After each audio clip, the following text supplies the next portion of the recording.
it's a coming attraction of what is coming next. Who's Mamdani? Zohran Mamdani, the Muslim communist that is running for mayor in New York City. I feel bad for people in New York that, did not want Mamdani to be the mayor. I feel bad. I feel bad for those people. Those are the ones that know what's going on and know what socialism is really about.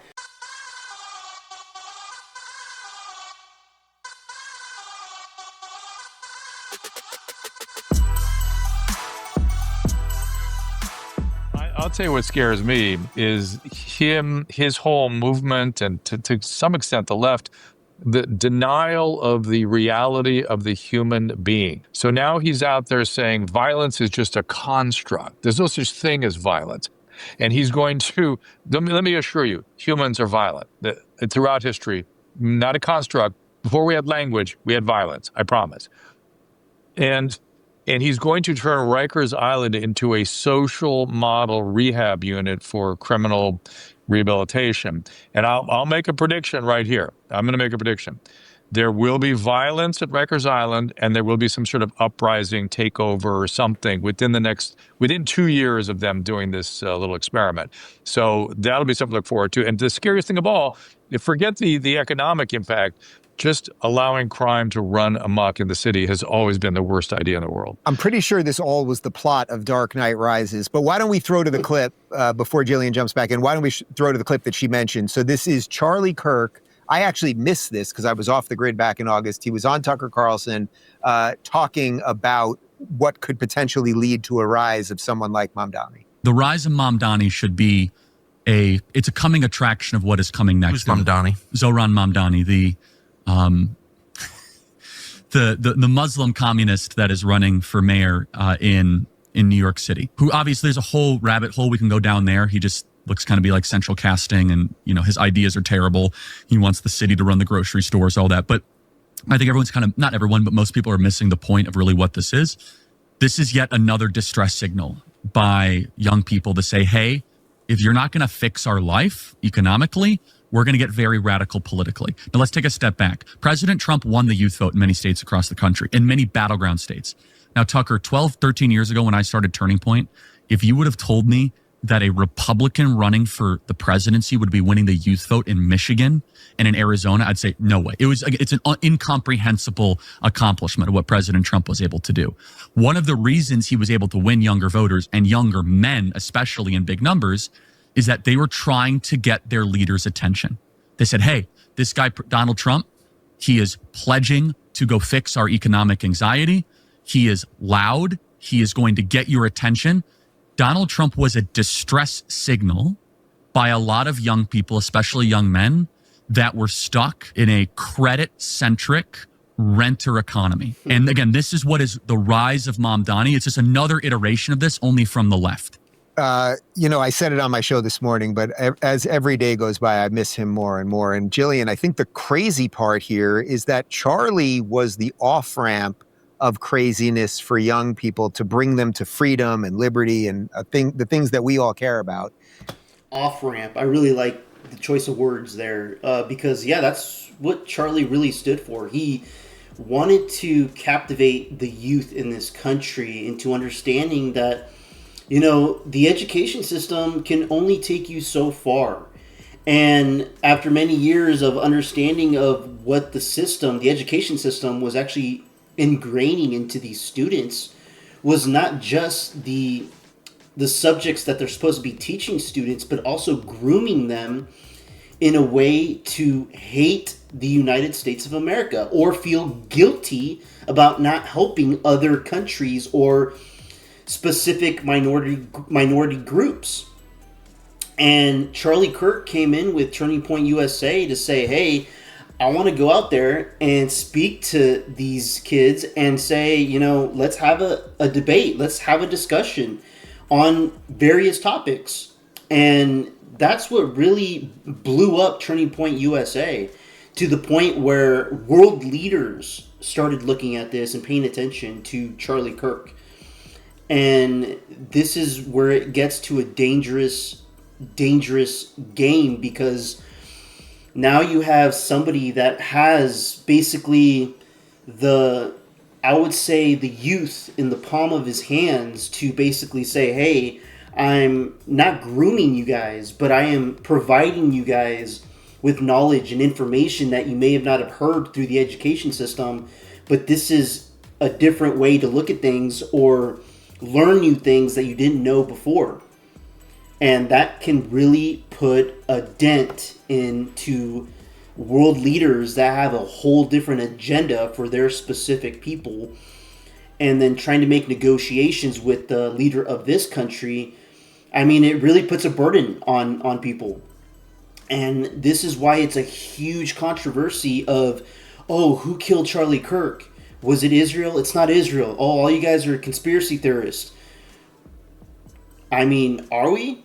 We're just asking questions. Ask questions to fair, because so many things have been very fishy and revolving around Charlie's assassination. And now we don't have him, but yet what he prescribed right there, or what he was warning about, has now come to fruition, and we don't have him. You know, we're gonna jump into the what has been filling his void since we lost him in just a minute. But I want to address a few things about Mamdani real quick. Dave, you said, what has he accomplished? Do you notice how he leads with being a Muslim? You know, and then he constantly is like, oh, after 9/11, my aunt wasn't safe in her hijab. And there's like no such aunt. It was completely made up. Like, he leads with that.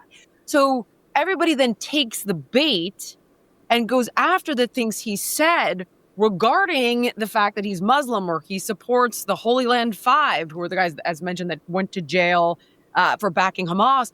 And I'm wondering if this isn't some sort of a red herring. So nobody actually addresses his policies, and then they can shut down critics by going, Islamophobic. That's what you are, when he's the one who's leading with, I'm Muslim. And it's like, no one cares, dude. And if we're actually looking at the things this guy is proposing to do, as you mentioned, Dave, we've done. And that's basically the Democratic playbook. Is we go out there, we say, hey guys, we're going to be doing this, this, and this, but not really speak specifically on policies that actually affect American citizens in this country. And people cheer and vote for these people, not realizing that they're not really voting for things that will help them personally and their loved ones. So Mamdani is just another person that's using the Democratic playbook into trying to get these votes, which he succeeded. He has succeeded. The playbook works. But this is why we need people on the opposing side, the conservatives, to come out and push against this, to have people on the left realize, hey, are you guys really getting taken care of? That's why there's been such a huge dramatic change and a shift in, African Americans. Black people have changed from Democrats to Republicans a lot more so now than there was years ago, because of Donald Trump, honestly. And it's the impact that he has made, and the messaging that they pushed using Charlie Kirk's Turning Point USA, along with many others. It's not just Charlie Kirk, along with many other conservatives out there. And that's what helped make a big push. And this is why Donald Trump won all the swing states, because they were understanding. But you still have that minority group that is still not willing to educate themselves, or they really are not about America first. They do not want this country to be like its founding. They want it to be changed. They want it to be just a totally different country. And that's why I mentioned in other videos, we want people around this world, this planet, to come to the United States legally. And when you do come here legally, when you get your citizenship, you take a test to ensure that you know how our system of government works and how we live here in America. But when we start having an influx of people coming into this country illegally, or people come here to visit and stay and then overstay their visas and choose to just start reaping benefits from the American citizens, then you beg the question, well, are they really about America first? Or are these people that are here illegally just here to make the quick buck to send to their home country and not give a damn about the United States? And that's a major issue, because if we ever go to war and we need people to fight in our war, are these illegals and people that are just benefiting from the American citizens, are they going to put on a uniform to go fight for this country? I highly doubt it. I highly doubt it. Because there's people out there that rather just take advantage of the system rather than participate in society of this system that we have here in America. And if something goes wrong where we need to defend this country, everybody needs to be ready, locked in arms, ready to defend this land. There have been test cases for this in New York in particular, but what's scarier is that it won't be what you saw in the 70s, because now capital is mobile. In the 70s, you couldn't work remotely from Zoom. New York going to lose like roughly 1 million people. Think about how much money that's going to be tax dollar wise. So it's not that you think you're going to improve the city with 2% more. You're going to lose money, not make it, because people are going to flee. We're seeing it already. And in the 70s, you didn't have a massive influx of people who are here illegally. Now you do. So those two elements are going to crush the city far worse than it was crushed in the 70s, I think. And last but not least, Dr. Drew, you brought up prisons, right? Concerned about the socialist piece, obviously.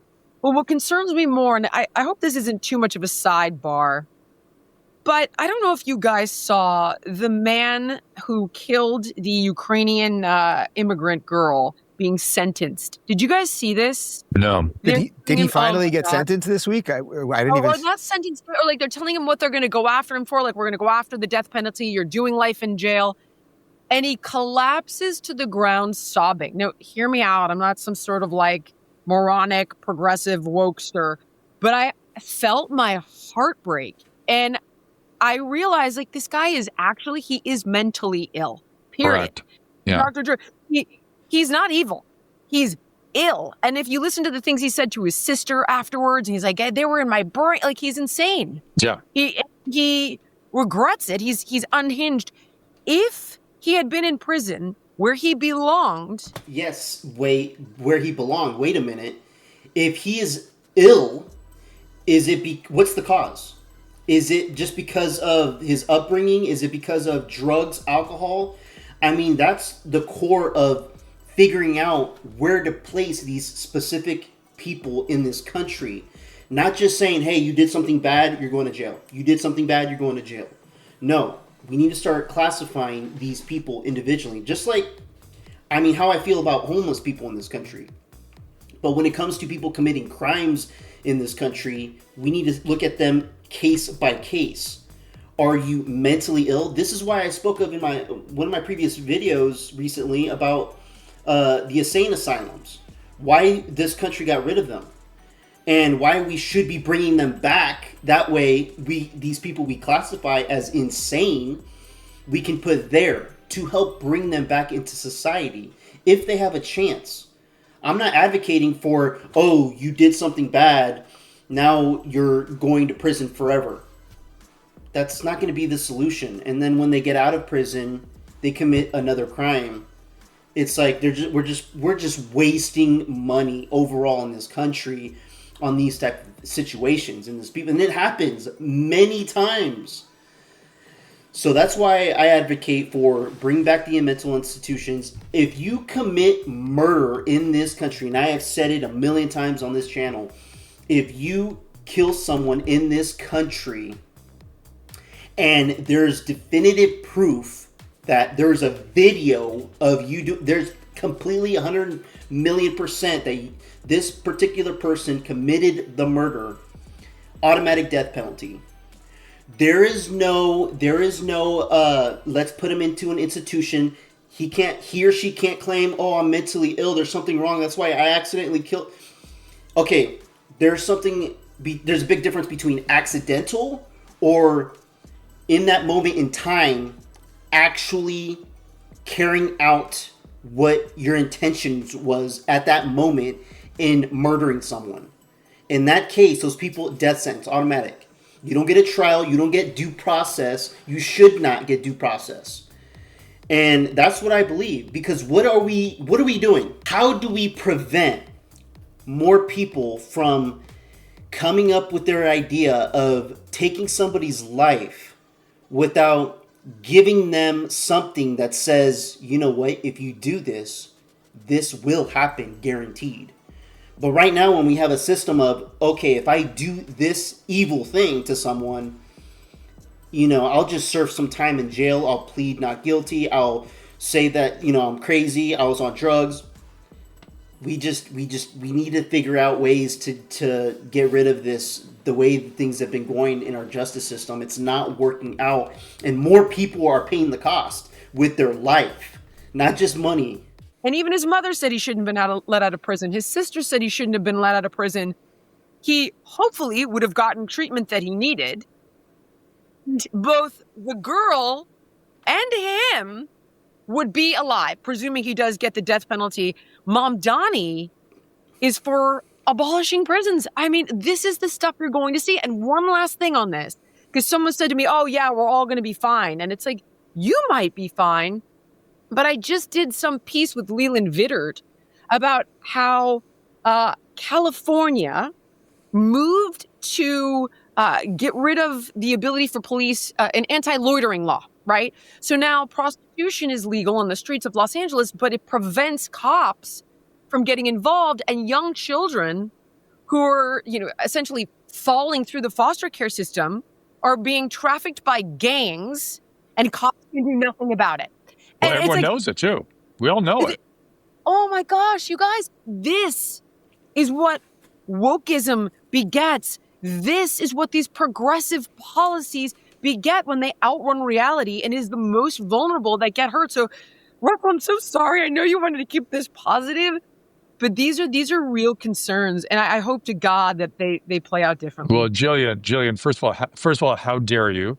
Serious mental illness is just a construct. You don't know, how can you possibly? Who are you to say that just because somebody has voices in their head, they're not living their best life? Number one, and number two, those are sex workers, my dear. Those are people making a living. They have no other option because of capitalism. And trust me, that. This is the great state of California. Welcome to California. Great state of a garbage dump. I feel bad for people in New York that, you know, did not want Mamdani to be the mayor. I feel bad. I feel bad for those people. Those are the ones that know what's going on and know what socialism is really about. And they're going to feel the wrath. And a lot of people are going to be moving out of there. And the ones that are staying in New York during Mamdani's time, I don't even know how to say his name, but if they're going to be staying there, we'll see if they're, in a couple months, a year, start questioning them and seeing how it is. How's their life going so far with that mayor taking reins in that city? My biggest concern with what's happening in New York is to make sure that we do everything in our power to make sure that socialism, communism, everything that Mamdani is trying to hold there in New York does not spread in other parts of this country, because then we have a serious problem, and it's going to start waking up a lot of people that do not want to go against this. This can start something really big, and we'll see what happens in the upcoming months. Let me know what you guys think about this in the comments below. Like and subscribe. I would appreciate it. Till next time, peace out, everybody. This one's for Charlie.